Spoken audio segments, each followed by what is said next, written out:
Once upon a time, there was a young girl named Lily, who lived in a small house near the woods. Lily loved playing outside, and she enjoyed spending time with her cat, Fluffy.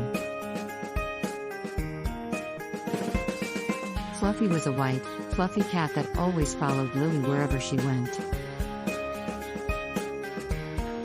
One day, Lily woke up early and decided to explore the woods with Fluffy. They walked along a path until they stumbled upon a group of kittens playing. Lily was happy to see them and wanted to play with them, so she went over and started playing with the kittens.